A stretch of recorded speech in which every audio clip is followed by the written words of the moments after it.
Hey everybody, it's Adam Tracy, and continuing on down the list of citizenship by investment or residency by investment opportunities, we come to Dominica, and I always qualify all of this by saying quality of life obviously weighs into it vis-a-vis how cheap or quick it is to get it, right? And what you want to do from there, or if it relates to their financial licensing scheme and stuff like that. But Dominica has two options, right? One is the donation option, which is $100,000 for an individual, $150,000 for an individual and a spouse, and then $17,500 for every additional child. And you get nothing for it. It's like to their development fund, and that's it. And then there's like processing cost of $7,500 per person, right? So if you do the math, it adds up, and you get nothing for it, right? The second option is what you see really anywhere in the Caribbean, is the real estate option. And unlike some other jurisdictions, the real estate option actually is from a list that the government has pre-selected. And the minimum investment is $200,000. And then you have your due diligence fees, just like the donation option, right? And from what I understand, and there's a mandatory 3-year hold on that property, right? And it's almost all commercial or like farm. And you can't buy your house like you can in other places, which for $200,000, you'd easily exceed that, right?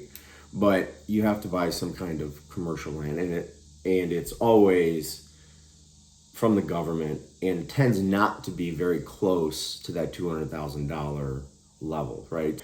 If you're looking at it and saying, well, I want to do it the cheapest way I can, I don't care what I invest in, it's not going to be close to $200,000. From what I understand, that right now, at least, the available properties, the acceptable properties, are more in like the 300 plus range. You can expect to pay more than 200.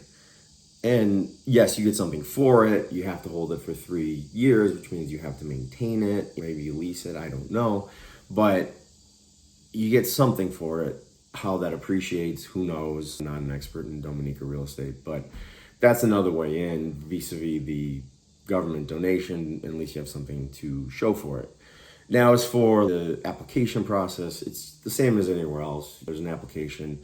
There's no minimum requirements in terms of how long you have to stay on the island or anything like that.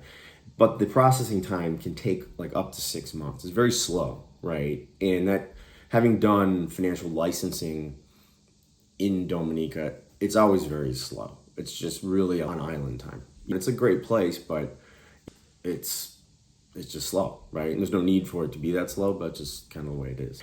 That's that. And then from the crypto aspect, there's a lot of favorability in terms of crypto. Like you've seen a couple international bank licenses been given that offer crypto custody and stuff like that. So it's very like pro crypto and lax in terms of direct regulation, especially like for exchanges and non-custodial ventures. It's good, but like also don't have to be there to do it, to take advantage of the flexible laws in Dominica. So again, it goes back to like quality of life and where you want to live and all that kind of stuff. And I can't totally speak to that, but that's the Dominica citizenship by investment in a nutshell.